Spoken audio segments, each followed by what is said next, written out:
Hello and welcome back to another episode of the Blue is the New White podcast. Today we sit down with a couple of experts in trade careers. Wood Boyles and Dan Baker run Blue Collar Talent Scouts and have a first-hand perspective of what makes for a good career in the trades. Not only do they recruit great technicians, but they also promote the benefits of the industry to up-and-coming generations. And they consult with companies to help them structure in a way that can attract and retain those generations. So strap in, because this entertaining and knowledgeable duo is about to share their journey that got them to where they are today, along with some incredible wisdom on the benefits of a career in the skilled trades. Don't forget to subscribe to this channel and on our website at bluesthenewwhite.com to receive all the latest updates. As always, this show's not monetized and we don't run ads. We rely strictly on word of mouth from our listeners to further the mission. So if you enjoy this episode, please take a moment to rate it, review it, and share it. The future generations of tradespeople depend on it. They depend on you.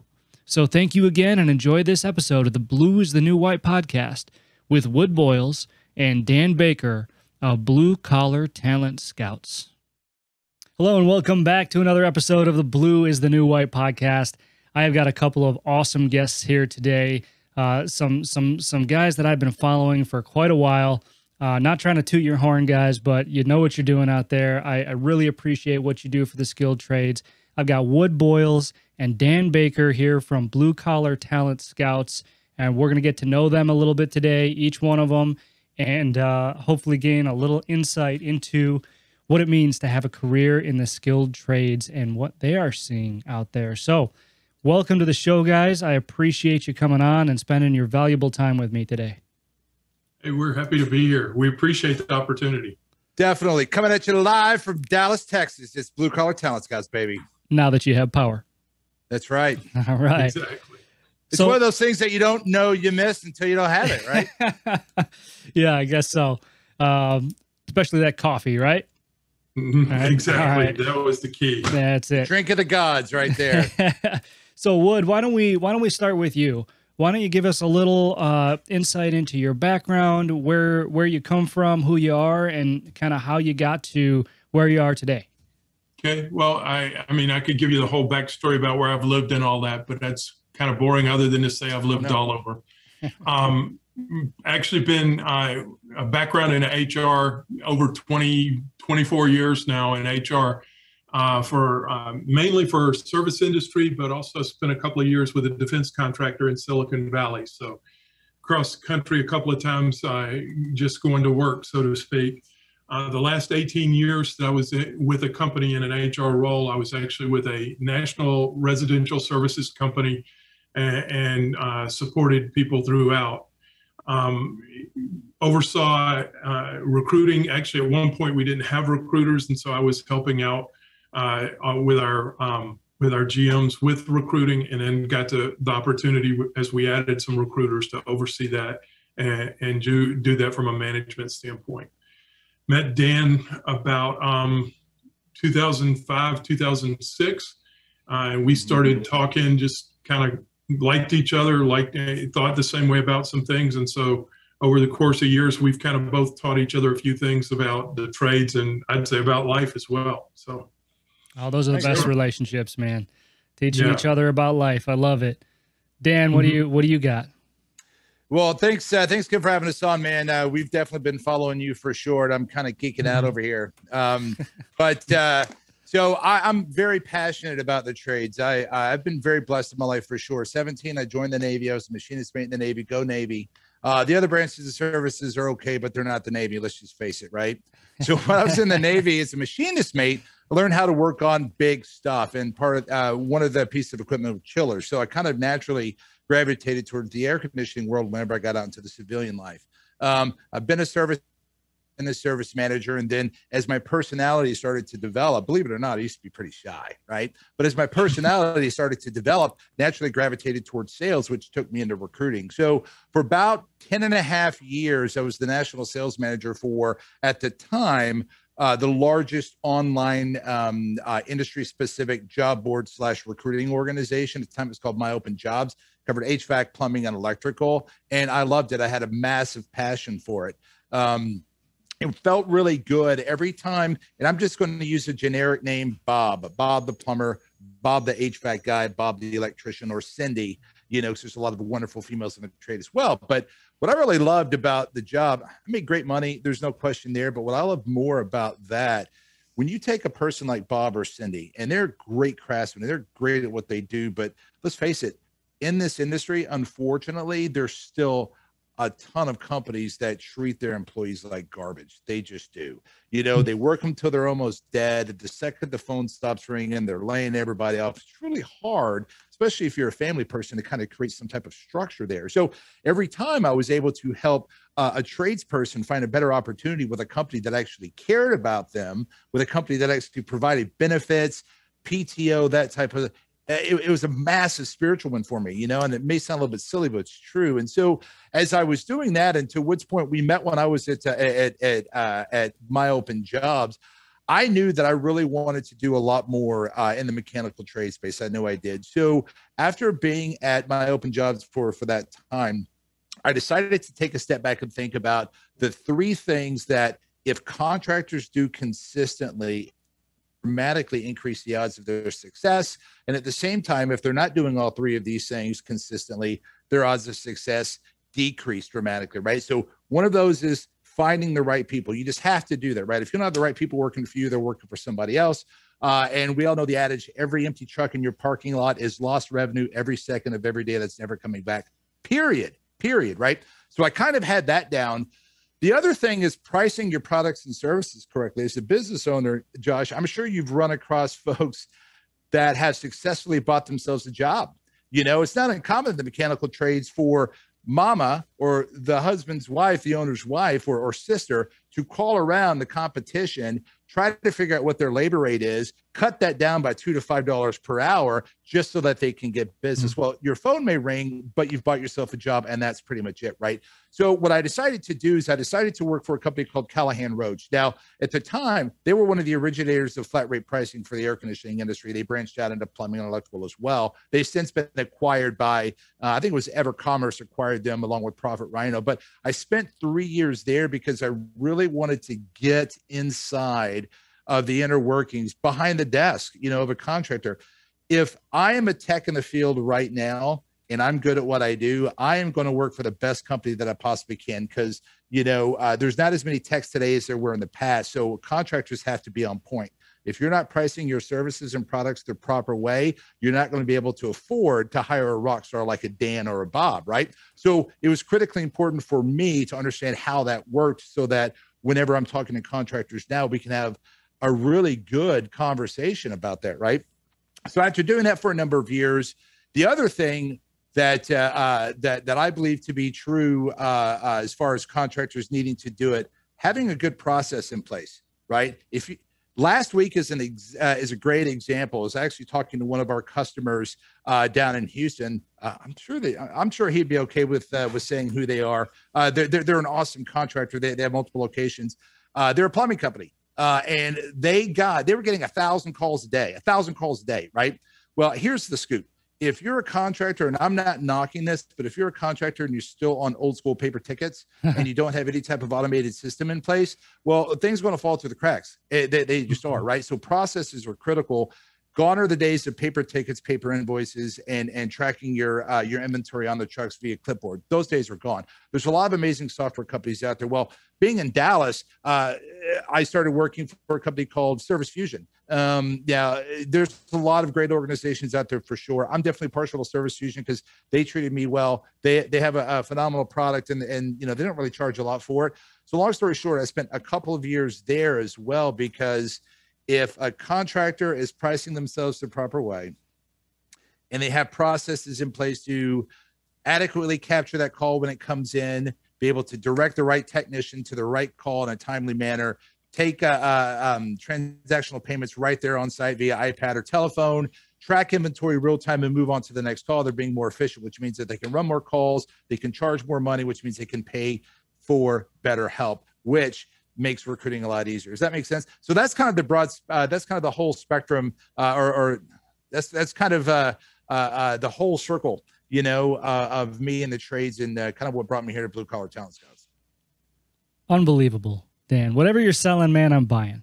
I know, right? Holy cow. Jeez Louise, man. No, that is just you're a wealth of information. You both are clearly very passionate about the trades and what it is that you do.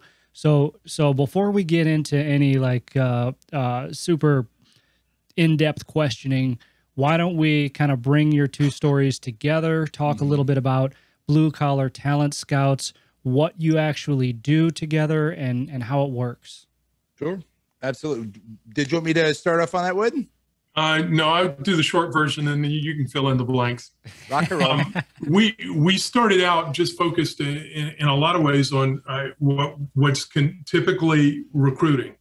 There are a lot of contingent recruiters out there who really have a niche, but not many that do the skill trades. Hey, if it's a manager, if it's a sales person, if it's an executive, they'll do it. But in terms of the trades themselves, they don't.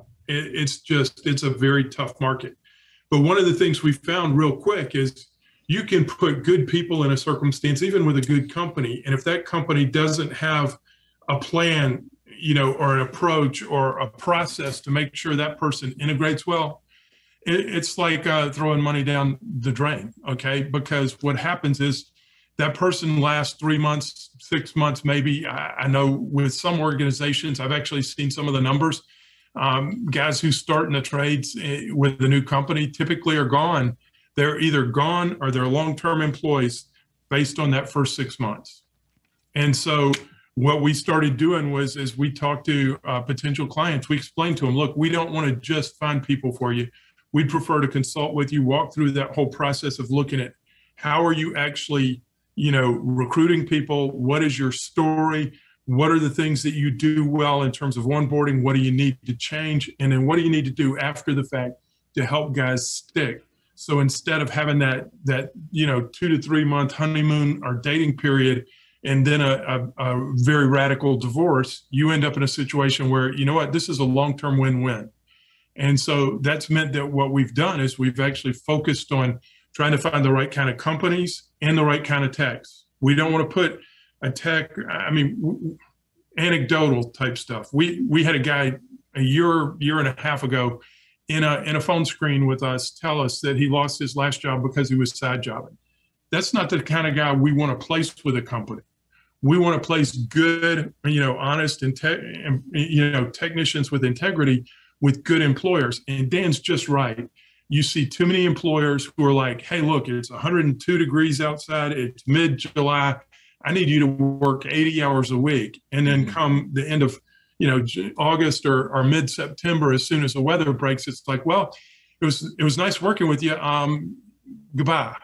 Yeah. And so we much prefer to work with companies that take a long-term view and understand. And we understand, look, the slow times are slow for everyone. It is a hard thing, and you can't necessarily do exactly what you can do when you're flush, but there are things you can do to help set up the person and manage that person and to keep them, because it's going to get hot again if you're in the AC business, or it's going to get cold again if you're in a heating market, those types of things. And so that's really what we're all about, is not just helping find a guy and throwing him in there and saying, hey, interview this guy. If you like him, hire him. We're talking to guys from both sides, learning the story of the company, telling that story to the tech, understanding if that's what the tech is interested in, and if so, and that tech's got the skills, trying to be a matchmaker at that point.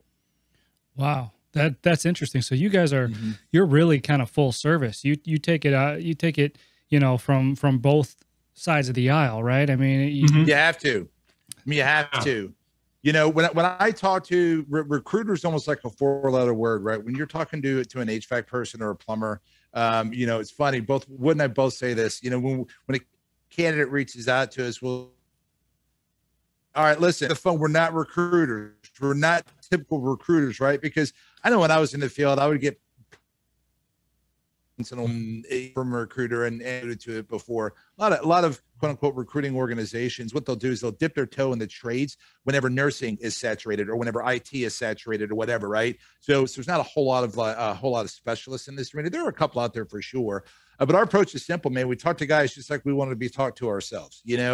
And everybody has a different story to tell, and everybody has a different preference. The whole spaghetti theory, you take a whole bunch of spaghetti noodles, you throw them up against the wall to see what sticks.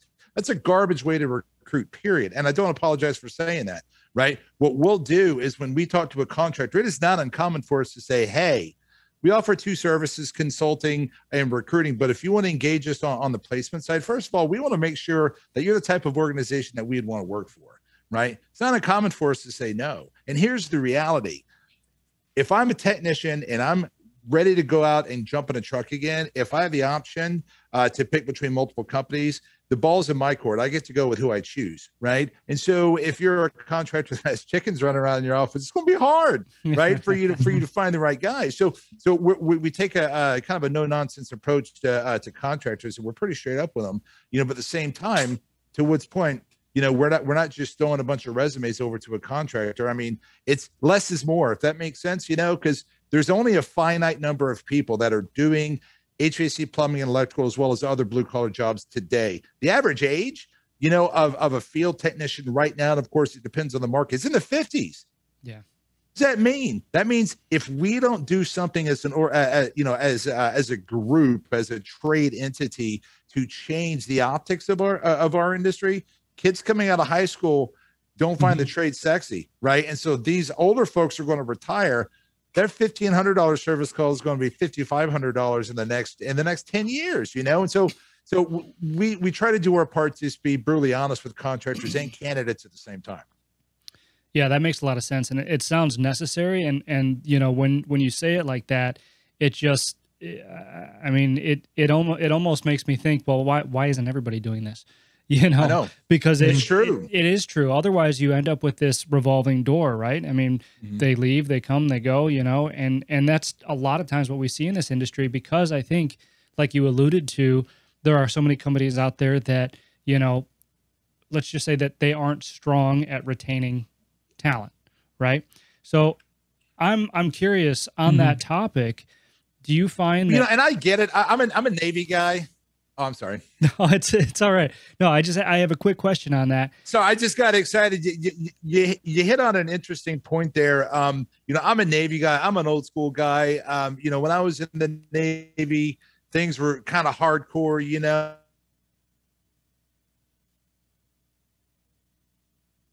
still kind of had that roughneck. Different climate now. It's just a totally different climate. Yeah. No, it definitely is. Do you find that more companies have trouble retaining that talent than don't? Do you think that it's more common for companies out there to not have the supporting culture to do that? Yes. Yeah. Is it without question? So is it a mentality you think that is cascaded from the ownership of that company, or do you find that they really want to, they just don't know how? So I think there's a couple of things. Go ahead, Wood. Go ahead. Well, I think having been inside an organization, look, I'm intentionally not mentioning the name, but I will say at the executive level, there was a lot of care, a lot of concern, and a lot of loyalty to people in the field who did good work. Okay. But what happens is those guys in that kind of first and second level of management, they tend to not get the type of training that they need to be a good people manager. And so there's that whole piece that way. They tend to manage the way they were managed. And Dan's younger than I am, a good bit younger than I am. He talks about being old school in the Navy.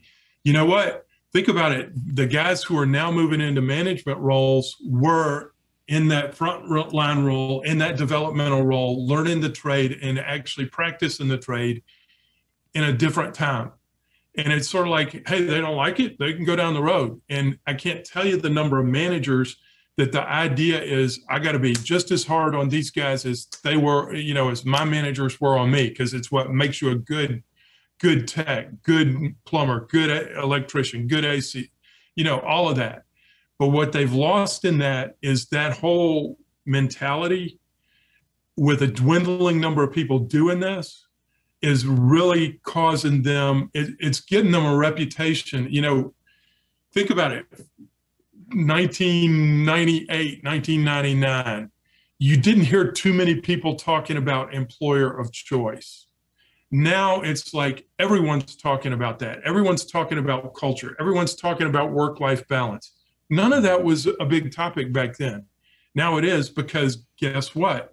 That's reality. And while, you know, you could look at some of the other areas where people do recruiting, there's an infinite number, or if not an infinite number, there's a huge number of people who are in those industries. There's not when it comes to the trades. Mm-hmm. You go back and you look at the Department of Labor standards, or the Department of Labor statistics in regard to what the trades are going to look like in 10 years. You know, those come out every September, and they'll give you the projected number of openings over the next 10 years. Well, they're in the six figures range. If you add up plumbing, AC, and electrical, they're probably double, 100,000. So 250,000 jobs over the next 10 years. Well, guess what? That doesn't even, I don't believe, account for the people who are retiring out of the trades, because they've hit that point in their life where they're in their 50s. So guys are saying, I got to be hard. I got to be that way because that's the way I was raised, and that's why I'm good at what I do. And they're driving people away. And the guys who can pick and choose are going to the companies where, you know what? I mean, one of our East Coast clients, I'm doing internal interviews and getting testimonials for their kind of recruiting campaign. I can't tell you the number of times I've heard them say, it's like a family. And you know what? They don't just say, it's like, this isn't the management saying this. This is frontline employees. And they're telling stories about, when I had this happen, my wife got a phone call from the president of the company. When I had this happen, I didn't miss a paycheck, and all of that. That type of company is going to be the type of company that wins in the war for talent, because they're doing the right things the right way. And they're saying to the employees a whole different thing than that guy who's with the small AC company that come the end of summer says, guys, I really appreciate what you've done, but I got to let you go. I don't have enough work to keep you busy. Mm-hmm. Yeah, absolutely. I agree wholeheartedly with that. So how do we solve that particular problem? Is there something that you guys do? You said you offer consultation and stuff. Is that, are those struggling companies some of those that you would take on and say, hey, let us help you? Or is that something where you would say, look, you're not the company, that fits our service, and we need to move on? Or does it just depend on the acceptability of ownership? That's a great question. I think it's a case by case, look, it's a big world, but it's a small niche trade, right? And what we don't want to do is we don't want to put ourselves in a position where we bite off more than we can chew. Does that make sense? Oh yeah. Blue Collar Talent Scouts, I mean, listen, we're almost 2 years old. We're still rocking and rolling. 2021 looks absolutely phenomenal for us. And then, as we continue to move forward, I'm super excited about our future, but a lot of that comes with being wise on our part. There are just some contractors where it's like, look, it's not worth it. Mm-hmm. It's not worth it because, and I know that sounds horrible, but everyone who's listening to this, take a step back and think about it. We're all in the service business, right? We all know that one customer, whether it's a residential customer or a commercial customer, that beats you down on price, calls you 1,000 times for every little thing, and the amount of time that you're spending on that one customer, right? Giving you heartburn. The reality is you could kind of cut that customer off, and this seems kind of harsh, but it's true. If they don't want to be helped, they can't be helped, so that you can help the folks that want to be helped. Does that make sense? And I don't know if I should have said that. Wood's probably going to tap me in the back of the head after this is over, but it's true. You have to pick your battles, right? There's a finite number of people in the field, period. We obviously love our customers. Wood had mentioned there's an amazing customer we're working with on the East Coast. They're successful because they don't just hire people, they onboard them properly. They have a lot of touch points on these guys. They spend a lot of time making sure that the folks in the field are happy. As a matter of fact, most companies, especially companies of size, can't say in 2020 they didn't lay off field personnel. Well, this particular company can't because they're a phenomenal organization, right? And like Wood said, they're always going to win. Companies like that are always going to win. We want to help everybody who wants to be helped for sure, but at the same time, just like we have a responsibility to our contractors to help them, we've got just as much, if not more, responsibility to help the guys in the field. Yeah. There's only so many plumbers, electricians, and HVAC guys, period. you know? And so when I'm talking to Bob the plumber, I treat him with just as much, if not more respect than I do Bob the contractor. You know what I mean? It has to be that way. Absolutely. Yeah, it absolutely does. And, you know, to put your mind at ease, my listeners, you know, they're very business minded, very centric on this kind of stuff. So they'll completely understand where you're coming from on that. And I completely agree too. You know? Yeah, I mean, it is what it is. It doesn't make any sense to beat around the bush, you know? No, and you can't waste resources either, especially, you know, being a relatively new business. I mean, you have to focus on making sure that you can keep the business running to help the people that need helped, you know? And so I want to talk a little bit about shifting focus a little to the companies that do it right. Okay. And, you know, I'm going to phrase it this way. Thinking about the companies that do it right, why would anybody want to be in the skilled trades? Oh, man. Who wants to take this one? You better take this, buddy, because all the hair on my arms is standing up, man. I gotta tell you, look, first of all, here's where I think, and I think it's starting to be realized. We actually, one of the things we have done is we've spent a good bit of time in pre-COVID, like up through March of last year, we talked to over 400 high school and junior high students about this. Because, and we're excited, this Saturday, we're talking to the Big Brother, Big Sister, you know, a Texas chapter. It's a virtual conference about the same thing. But people are starting to talk, and you know, economists, I guess, for years have been talking about student loan debt. Okay, let's talk about this. You know, everyone has been taught. I know my generation, and I graduated high school in 1980. I think it's still going on. You kind of get told you can't be successful if you don't go to college. And I'm not dissing college. Hey, I've got, you know, I've got a bachelor's degree, I've got a JD, I've got, you know, half a master's degree. But it's also where at that point, those education things were chosen because they helped me with what I wanted to do. Okay.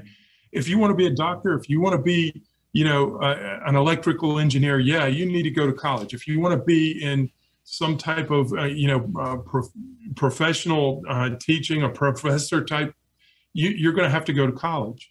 But to say to everyone, you've got to go to college, especially when most kids are that's probably not fair, but a lot of kids are choosing where they go to school based on the school's marketing and where they rank on the party schools in the, you know, the biggest party schools in the country. And if you ask a number of freshmen, they're going to say to you, I really don't have any idea what I want to do. And they think they're going to figure it out in college. Well, we've talked to guys about this, and we've talked in front of groups where we'll talk about this. And I had a guy say to us at a meeting, luncheon last year, yeah, you got that right. He says, I'm $123,000 in debt. He got out of college. He went out of state to a public institution in another state, had to take out student loans to get through college, had to pay a lot of money. And then at the back end, he graduated in 2009 or so when there was not that many jobs on the market. So he's waiting tables at a Applebee's where he doesn't have time or enough resources to start paying his bills. So there's deferments. And all of a sudden he's never going to dig out from under. And you know what he was doing? He's in sales. You know what? It's not the type of technical sales that he really needed a college degree, other than most people say, well, let's throw that up there as a requirement. Yep. Think about the trades. You get someone who is going to come in and work in a trade and is going to learn that trade typically over 3 to 5 years. Mm-hmm. They get paid right away while they're getting trained. They don't experience that level of debt. And they're at a point where by the time they're 23, 24 years old, they have a pretty good grasp of the economics of life. Okay. I remember graduating college at age 25, getting married soon after, and not knowing how to balance a checkbook, not understanding what salary meant in terms of, you know, you can get yourself in a lot worse trouble if you don't have all that. And so it's the type of thing where the trades give you something that's also, it's not just that, it's the whole, you've got something you can fall back on. Yeah. In the market right now, there's a lot of people looking for jobs. Why is that? Because the market's kind of ambivalent. There's people who are, who have a degree and they really don't have a niche that it fits, if you will. The trades right now, I can't tell you, we get talks or we have conversations every week with at least 2 or 3 contractors who are saying, I can't find enough people. If you want to make $100,000 a year, and not have the student loan debt, think in terms of being a plumber or an electrician or an AC tech, because if you hustle, if you do it the right way, you may not do that first year, second year, but you know what? If you've avoided $100-something thousand, and it's not that much, it's the average in terms of debt out of school is somewhere in the neighborhood of $33,000 right now. You can Google that and find it. You can also research it. I've done the research on schools in Texas. And it's a huge amount. You know what? You're already $33,000 behind where that person who said, you know what? I'm not too proud. I'm going to be a plumber's assistant. I'm going to learn this trade, and I got to start out somewhere. So I'm going to take $12 an hour. Mm-hmm. 4 years in, when that college graduate's in debt, that person has already built equity. Yeah. So, yeah. Well, here's the thing. It's the sexiness, right? And I'm saying that I want to make that a very, the sexiness of the trades isn't there. But you know what is sexy? In 2020, plumbers don't have to worry about finding jobs. In 2020, electricians don't have to worry about finding jobs. Right. If you're a family guy or family gal, guess what? Your family's paying their rent, paying their mortgage. You know what's sexy? Having a brand new vehicle that you paid for yourself without having that student debt. And that's really where companies come into play.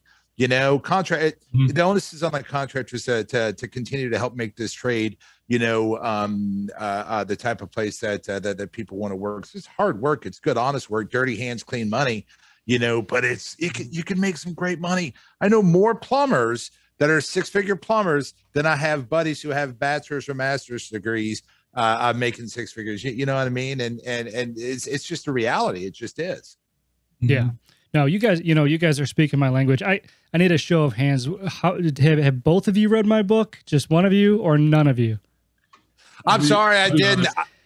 Because I wait for the miniseries. I swear it sounds like Wood was just reading pages out of my book.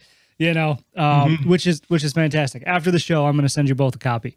Josh, that's fantastic. Oh yeah, that's awesome. Yeah, no, absolutely. Because you guys definitely, I think that you can appreciate a lot of the stuff that I put in there, because it talks a lot about kind of what you guys are talking about now, the seldom known facts, right? We hear how good college is all the time. We hear you have to go to college if you want any shot at success.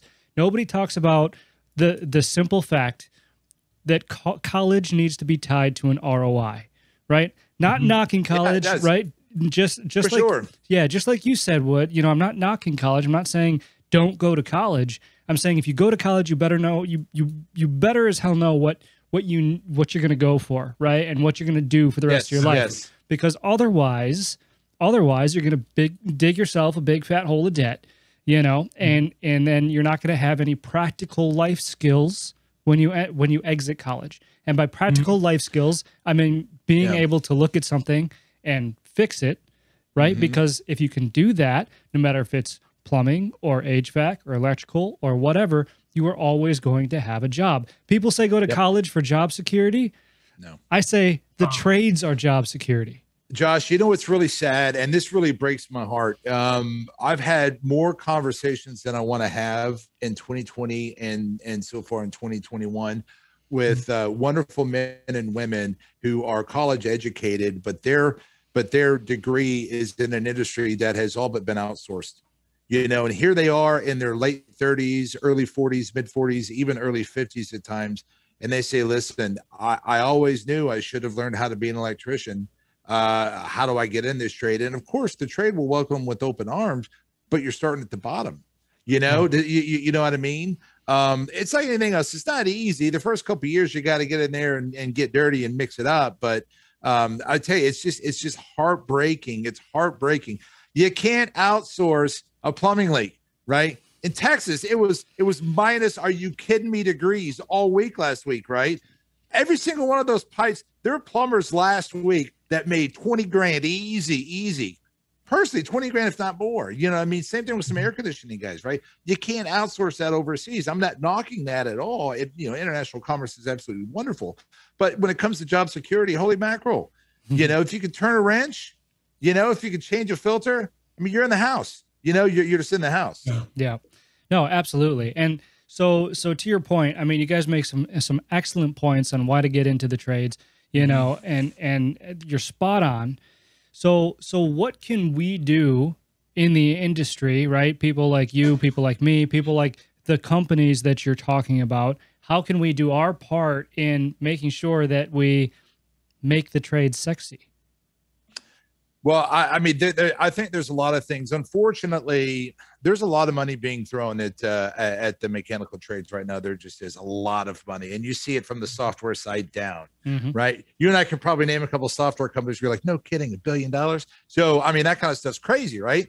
But the problem is they're talking down to our field guys, right? It's not what you say, it's how you say it. It's not the content, it's the delivery. There are a lot of companies who want especially if they're residential service, who want their plumbing technicians, their HVAC technicians, their electrical technicians to be rolling salespeople. Well, here's the scoop.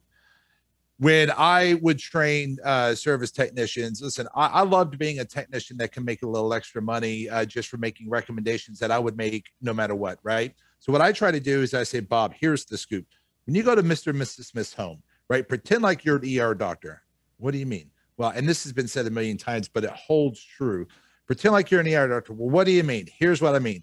Let's say this customer comes to the ER on Friday night because something happens. Okay, I'm with you. Perfect. What are you guys going to do at the ER whenever that person comes in? Well, you're probably going to check their weight, their temperature, blood pressure, all that stuff. So you're doing a diagnostic on that person, right? Well, yeah, okay, perfect. So what do you do whenever you run into a situation, whether it's residential or commercial service? You're going to do a full diagnostic. What happened? Let's trace everything back so we can get all the hot points, right? Now, as an ER doctor, obviously, if you're bleeding, you stop the bleeding. But typically what happens when an ER doctor gets through doing all the scans, the x-rays, and all that kind of stuff, they tell the patient, hey, Mr. and Mrs. Patient, here's the scoop. We did this to you because this happened. Right? So this is stable for now. But if you want to lower your blood pressure in the long run, if you want to ensure that you don't have heart disease, if you want to combat this or combat that, what do? They give you a list of things that they recommend that you do. And they're coming from a position of power because of all of their education and all of their time in that job. And typically patients will listen to that doctor. The doctor is not trying to sell them anything. The doctor is just saying, look, you can do this right now. We can put Band-Aid and duct tape on your system right now and I get it to turn on.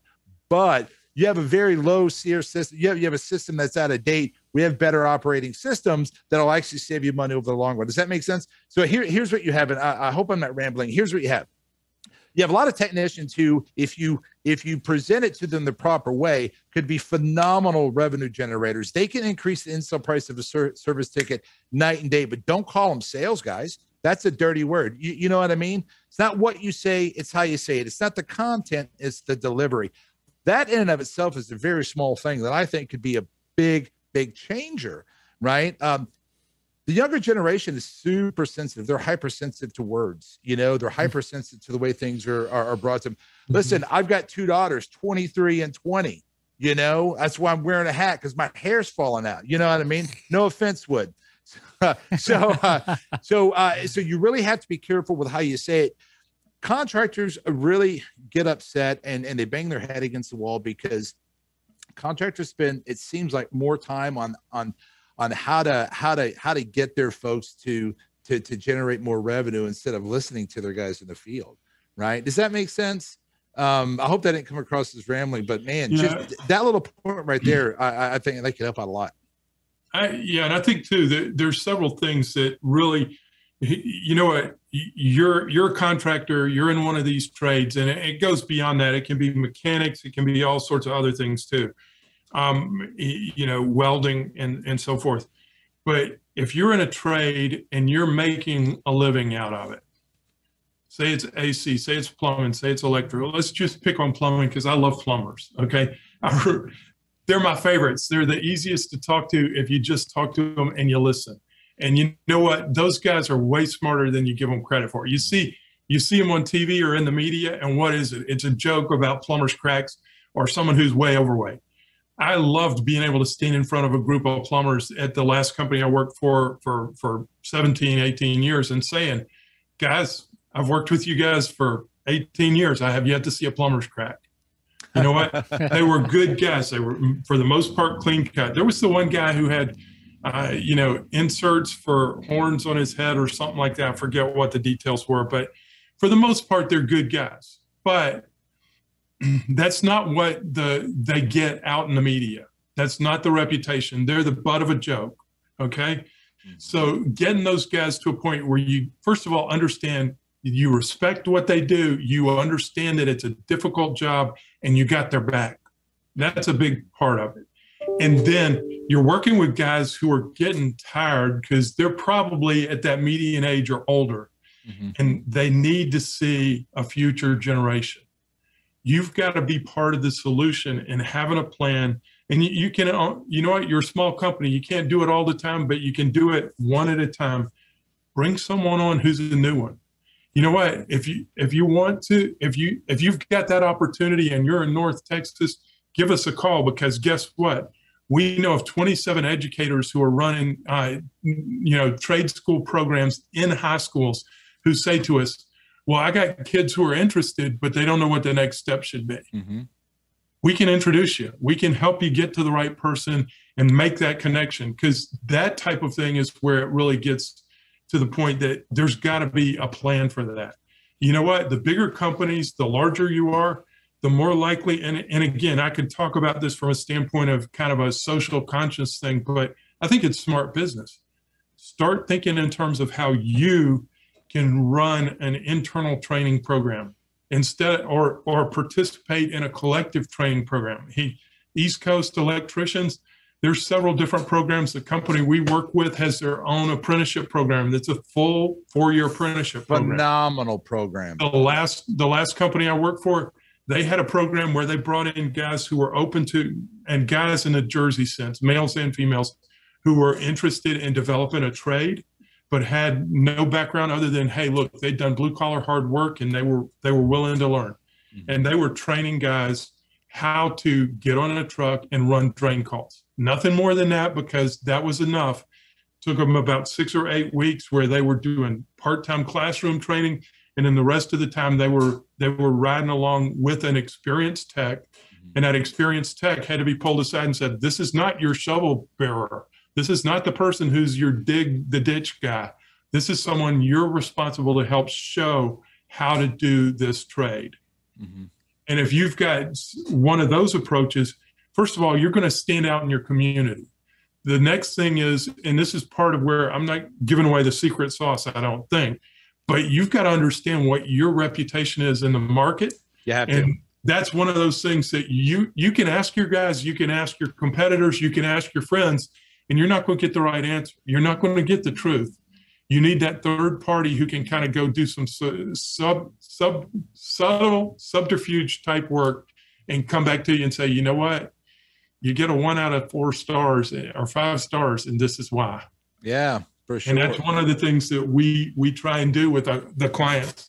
You talk to most of the people who work with us now, and they'll tell you that in the first or second meeting, we made reference to the fact of, here's what your reputation is in the market. Here's the number of competitors, something like that.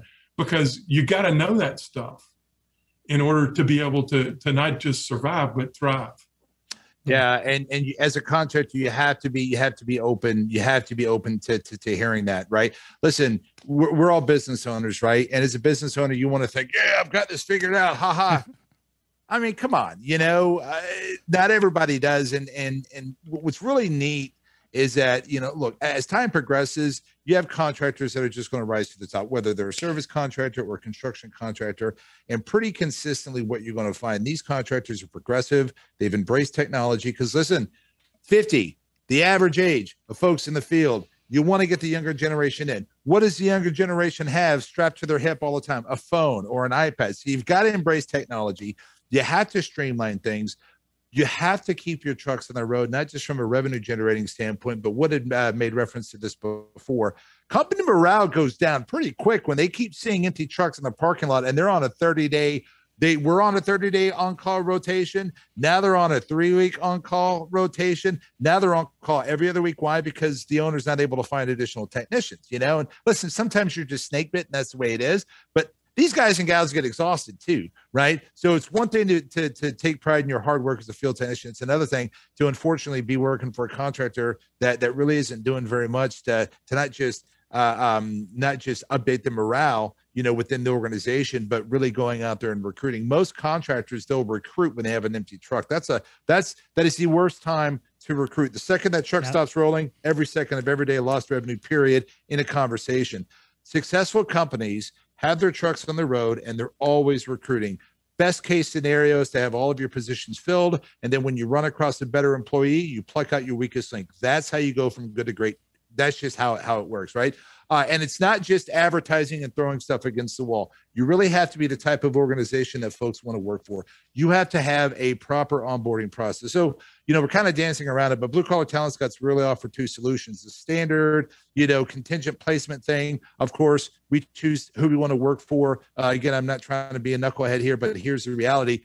Good guys are going to work for the best companies anyway. So that's one thing. But really the consulting thing, you can give a person a fish and feed them for a day or teach them how to fish, and then they could take care of themselves and their family forever, right? So what we like to do on the consulting side is really show them. Some of the stuff is easy stuff. It's just when you break it all down and you do it consistently, consistency is the key in everything. Contractors spend so much time on what brand of equipment, you know, they want to rep. Contractors spend so much time about making sure that they're buying from a specific supply house because they want that gold ring at the end of the year, or they want to get that trip to Tahiti or whatever it is. And I'm not knocking that. That's cool stuff. Manufacturers, distributors have done a wonderful job at putting out programs to get contractors to do what? Buy boxes, Josh. They want you to buy boxes, right?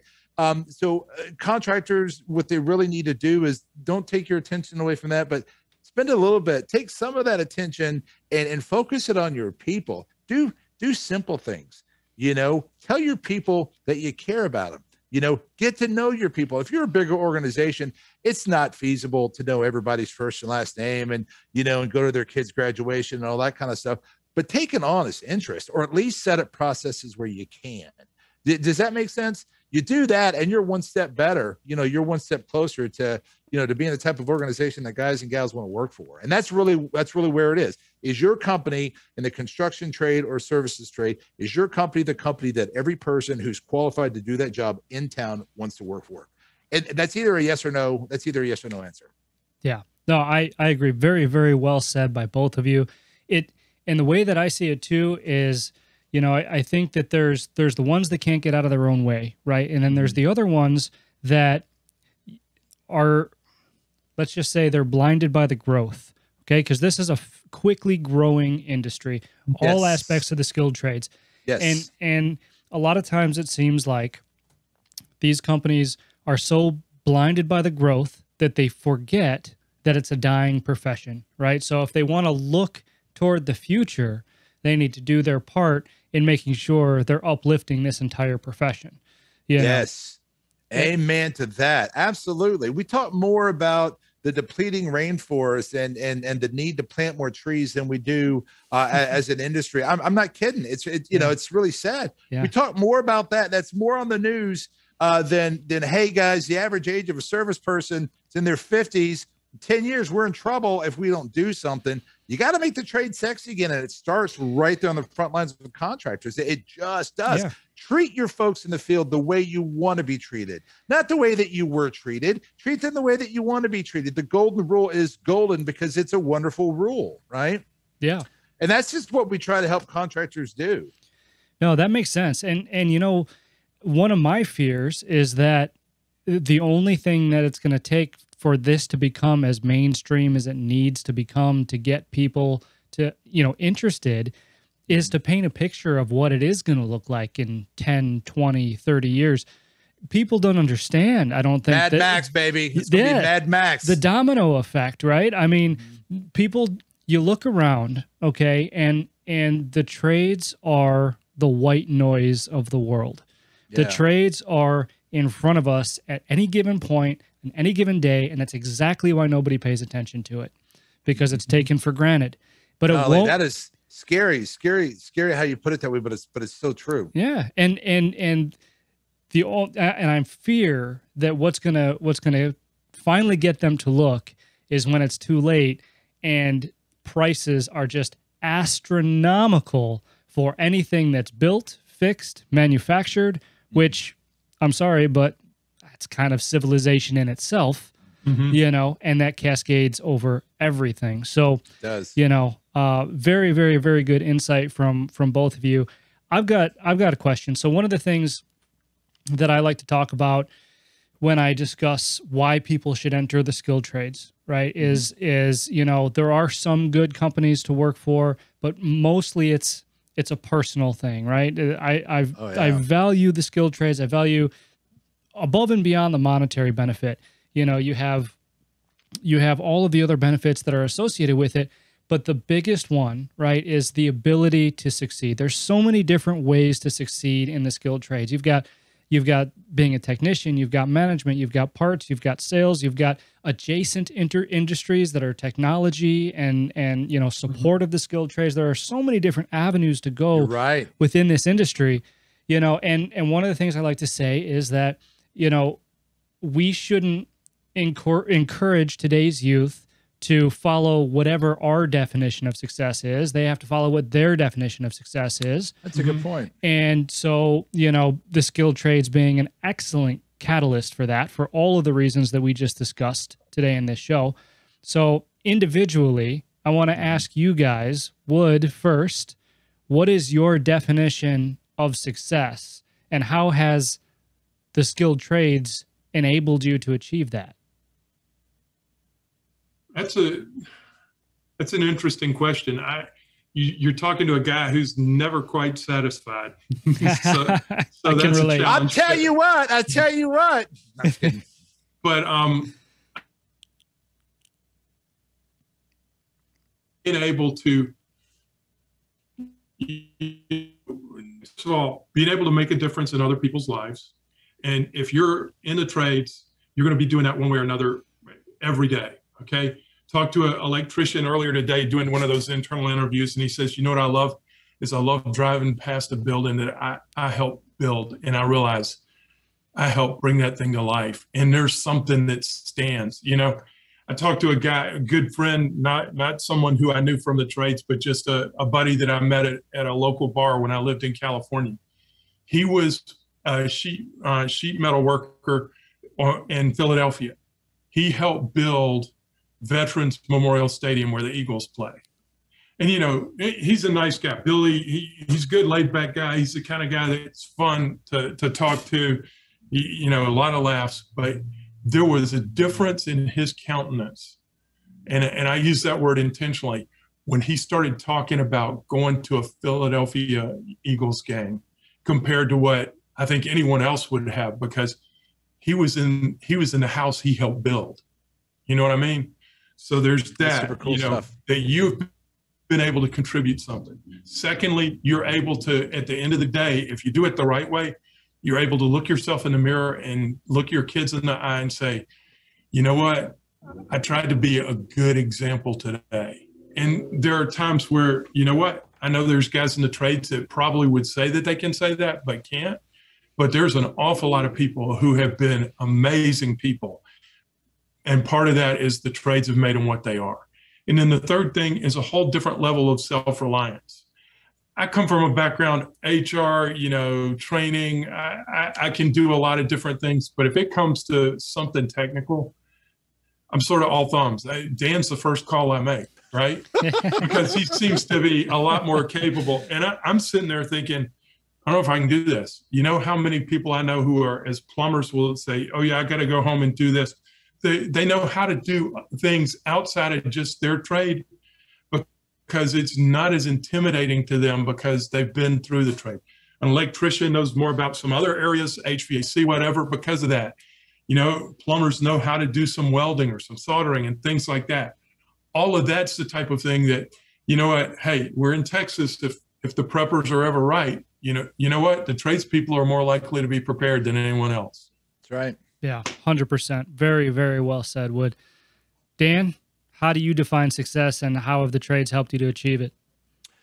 Success for me is being able to take care of things in my house when they break without calling anyone. It's I did that, and hey, baby, see, I don't just watch TV all day.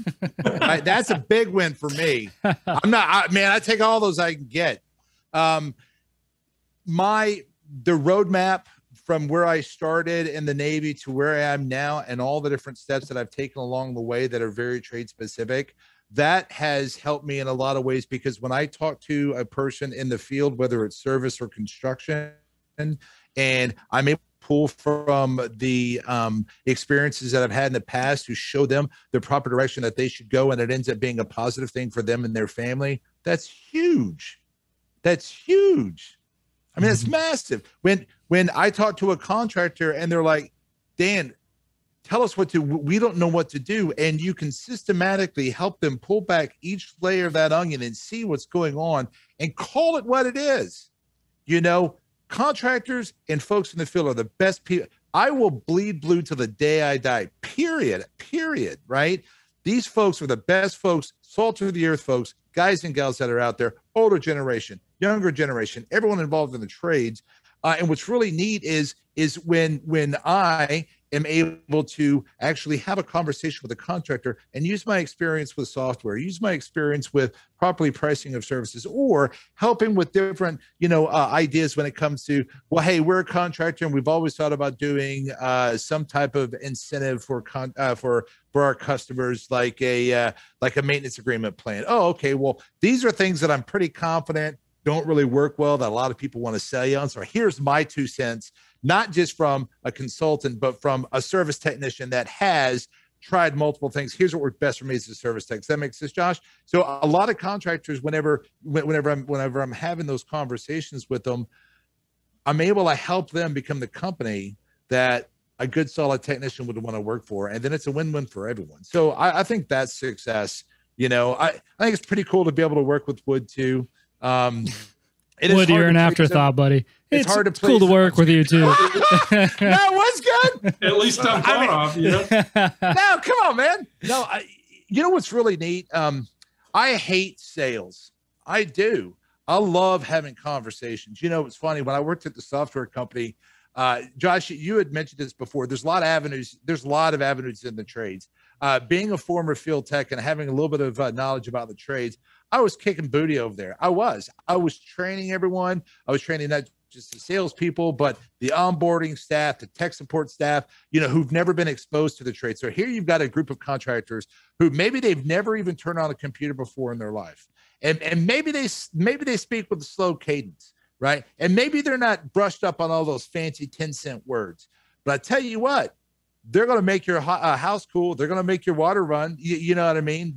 So helping this particular software company really understand and get in the heads of the contractors, that was a super big win, and that's sorry, I'm kind of going off on a tangent here, but you really, I wanted to jump in when you were saying that before, but you really hit the nail on the head when it comes to this industry isn't just about turning wrenches. I mean, there's a lot of support that goes into this trade too. So having a little bit of trade knowledge, will help you be successful, in any one of the ancillary industries as well. So. Absolutely. Yeah. I'm a big advocate for that. And Sure. for getting that practical application experience before going into even a theoretical or adjacent role. I think that's incredibly valuable, especially if you've seen how some of this equipment is designed with people who have never been in the field before. No offense to the engineers out there. I love you kind of, but I mean, it's the practical application and field experience goes a long way. You could make a lot more as an engineer if you knew how to solve the problems that actually exist in the field from your own experience. But anyway, I could make that an entire show. And I'd be with you on that too, man. I've got some horror stories. Of course, my wife wishes I was back in the field because I was 40 to 50 pounds lighter going up and down the Maddox. You know, that's one of the things I talk about too, is the health benefits of being outside and getting up and down on the roofs. But I don't want to go off on another tangent here. You know, I want to just, we're nearing the end. I want to make sure that there's nothing more that you guys want to interject before we kind of say our goodbyes and do our outro and things like that. Is there anything else that you guys, either Wood or Dan, wanted to add before we wrap it up today? If you are in the field right now and you're in a position where you have no idea what you're going to do tomorrow, know that there are options. If you're a contractor that is banging your head against the wall and you're doing the same thing that you've always done and you're getting the exact same results, there's options. You know, bluecollartalentscouts.com. Awesome. And so where can people find you other than bluecollartalentscouts.com? We're on Facebook. We're on Instagram, LinkedIn. LinkedIn. We're on all of those. Dan, we're pretty simple. We're a small organization at this point, so our email addresses are our first name and at bluecollartalentscouts.com. So it's Wood at Blue Collar Talent Scouts or Dan at Blue Collar Talent Scouts. Yeah, that's right. All we want to do is help the trade, man. You know, we want to help the folks in the field, you know, have an opportunity to do what they love to do and go home and sleep and take care of their family. We want to help contractors, whether they're construction or service. We want to help them build an organization that they can be proud of. Because as a business owner, Josh, doesn't it feel good when you know that your employees are taken care of? Doesn't it feel good to know that, hey, you know what? Some of my guys in Houston, they referred their friends over. Why? Because they like working here. Doesn't it make you feel good? It has to. Yeah, absolutely does. That's the whole reason I'm in this business. That's part of why we're doing this. So really what Blue Collar Talent Scouts needs is we need a $10 million check, right? And we can help everybody. Awesome. Well, I can tell you this right now. Your company is definitely helping people out there. You're helping people right now by being on this show, you know, and so just keep doing what you do, guys. And I wish you guys all the success. We're going to have to get you on another episode. You already self-proclaimed that you're going to come on another episode, so not sure that I had a choice in that matter.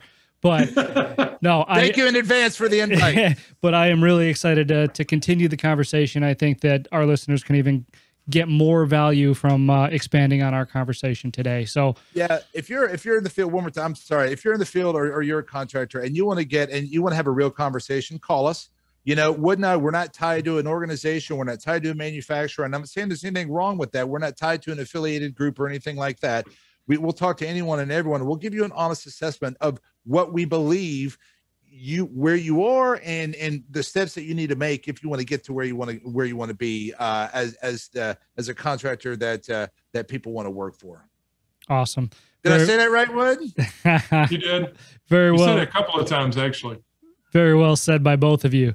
So thank you very much, both of you, Wood and Dan, for being on the show, for lending me your valuable time today. I really appreciate it. Josh, I've been appreciate what you do too. Been a fan of yours for a long time. It's really key. It's really key. Thank you. Thank you, sir. Thanks, guys.